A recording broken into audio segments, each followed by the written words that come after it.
Escola Sabatina começou, me encontrarei com meu Jesus. Olá, tudo bem? Vamos para mais uma lição da Escola Sabatina?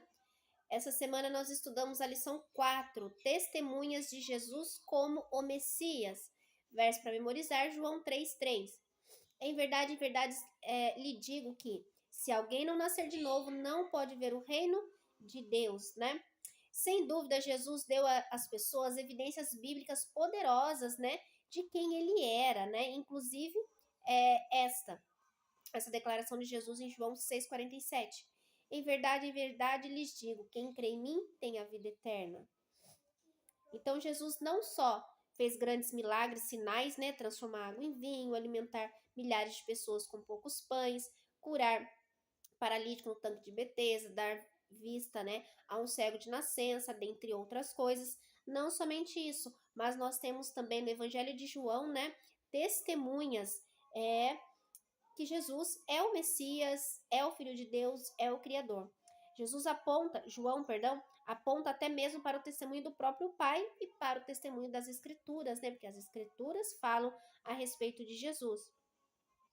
O estudo desta semana começa com um poderoso testemunho de João Batista e também apresenta outras testemunhas como André, Simão Pedro, Filipe, Natanael e o próprio, né, João, irmão de Tiago.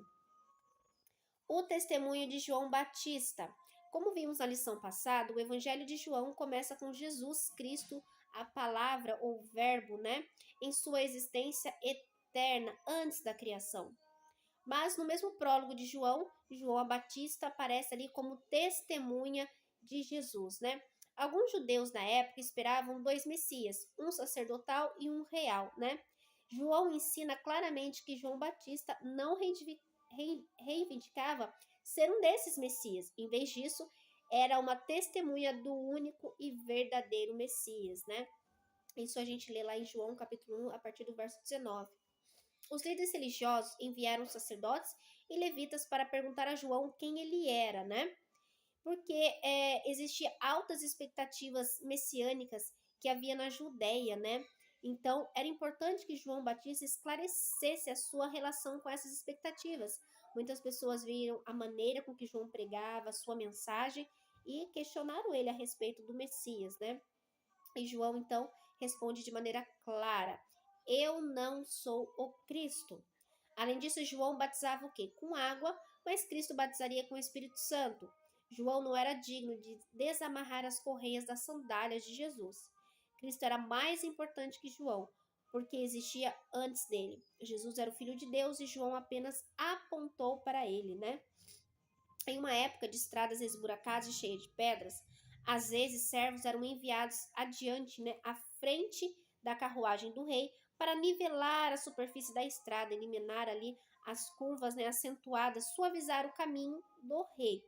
Assim, cumprindo a profecia, João veio a fim de preparar o coração das pessoas para a mensagem, né, para Jesus.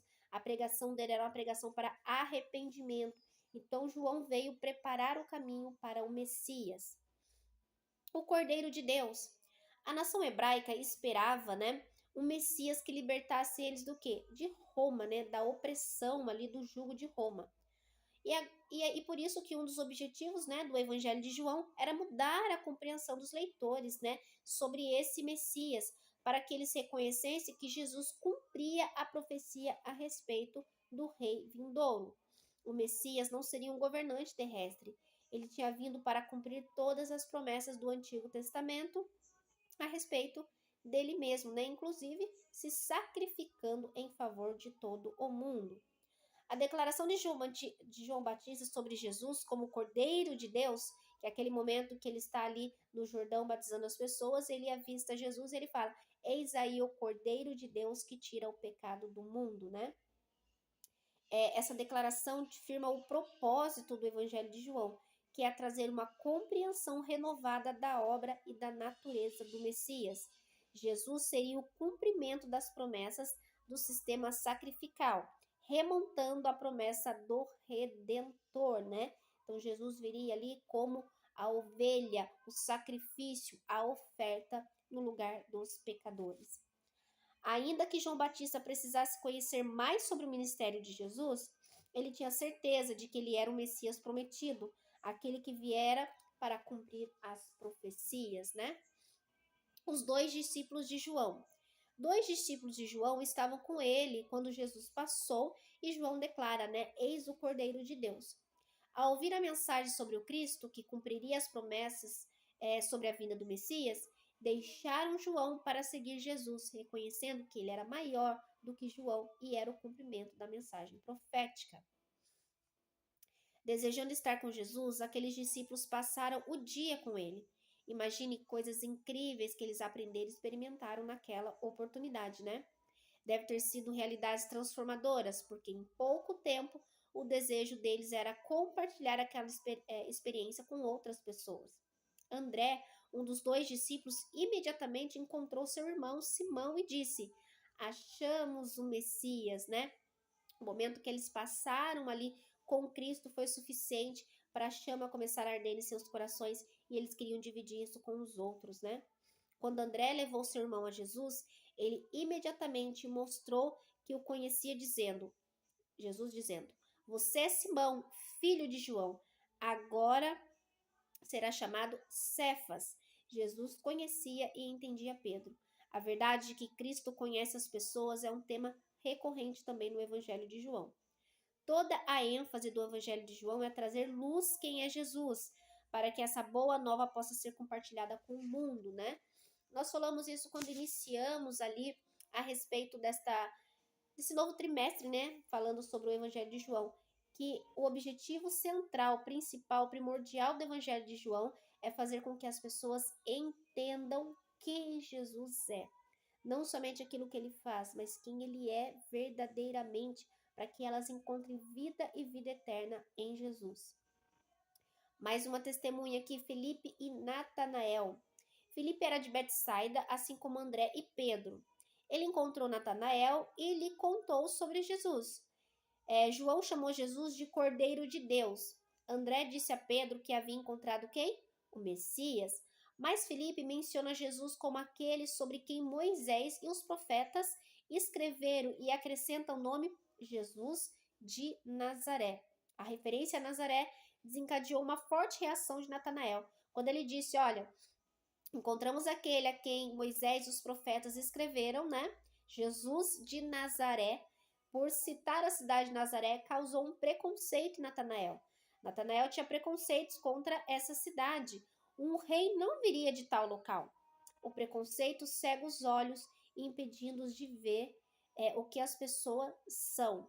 Felipe parece ter reconhecido, talvez a partir de conversas anteriores com Natanael, que o modo adequado de lidar com o preconceito não é com um debate. Mas o que ele fez então? Então ele convida Natanael e fala, então vem, vamos ver, né? E Natanael aceitou e foi com Felipe. O texto bíblico não menciona como Natanael respondeu, mas ele se levanta e vai ver.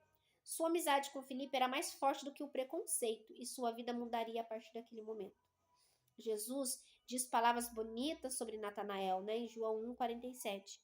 Um grande contraste com o que o próprio Natanael havia dito sobre Jesus, por ele ser de Nazaré. O discípulo responde surpreso, porque afinal não o conhecia. Depois, Jesus diz que o tinha visto debaixo de uma figueira, né? Que ele estava orando. E aí, então, Natanael se convence, né? Porque ninguém estava ali. Como saberia que ele estava orando naquele momento? Por discernimento divino, Jesus viu Natanael orando, buscando a verdade debaixo daquela árvore, né?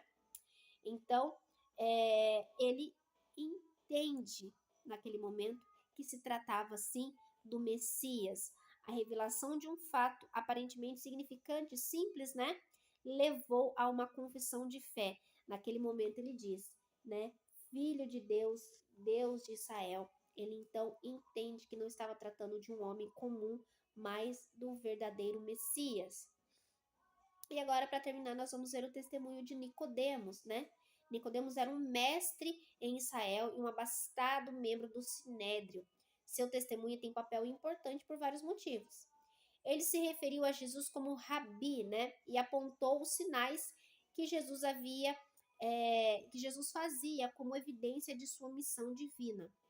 Antes que Nicodemos percebesse, ele já mencionava evidências de que Jesus é o Messias, né? Mesmo sem perceber. Ele relatou ali coisas realizadas por Jesus. Nicodemos entendia os sinais como evidência do chamado divino de Jesus, mas não como algo que apontasse para ele como o Messias verdadeiro, né? Apenas que era um chamado, que era algo extraordinário, mas ainda não tinha entendido quem verdadeiramente era Jesus. Naquele momento, ele não reconhecia Jesus como o Cristo. Jesus conhece o coração de cada pessoa. Sua resposta a Nicodemos parece abrupta, mas ele vai direto ao assunto, né?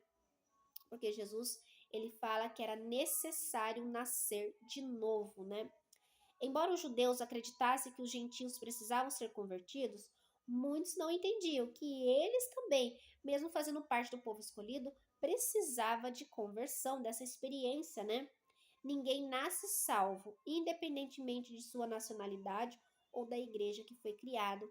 Todos precisam buscar a salvação em Cristo Jesus através de se converter verdadeiramente, né? No encontro real com Cristo. Não é porque de repente você nasceu, como dizem aí, em berço evangélico, né? Porque seus pais eram da igreja e você nasceu ali. Isso não significa que você está salvo. Você precisa de um relacionamento com Cristo, saber quem Ele é, aceitá-lo em sua vida e passar por este processo também. E Jesus estava dizendo isso a Nicodemos, né? Jesus então confronta Nicodemos com sua própria ignorância espiritual. Em outras palavras, Jesus quis dizer, né? Como que você, um mestre tão respeitado, não sabe disso? Deve ter sido uma repreensão muito forte. Apesar de quaisquer dúvidas que Nicodemos tivesse a respeito de Jesus, naquele momento, depois ele se uniria aos seguidores de Cristo, né? Ele não entende muito bem como que ele devia nascer de novo, né? Faz umas perguntas para Jesus, mas Jesus, com todo o amor, com todo ali atenção, deu as respostas a Nicodemos, e nós vemos, né, que Nicodemos passa a seguir, se tornar um discípulo de Cristo. Então ele verdadeiramente também experimentou a conversão. E isso serve para as nossas vidas.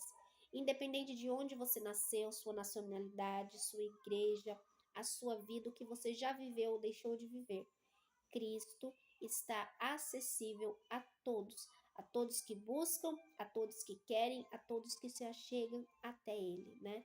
O Senhor está com as mãos estendidas para tocar sobre a nossa vida. Vamos orar? Senhor amado Deus, querido e eterno Pai, louvado e santificado seja o teu nome. Te adoramos, Senhor, pelo que tu és, porque o Senhor veio a este mundo morrer em nosso lugar e hoje, Senhor, está no santuário celestial intercedendo por nós. Obrigado pelo teu amor, obrigado pela tua morte, sua ressurreição. Obrigado porque através da escola sabatina, desses ensinos, daquilo que o Senhor inspirou para que João escrevesse, nós somos abençoados com tantas informações necessárias, com tanto aprendizado, e cada um de nós precisa passar pela verdadeira conversão que há em Cristo Jesus.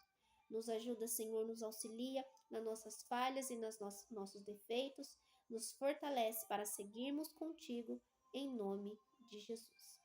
Amém?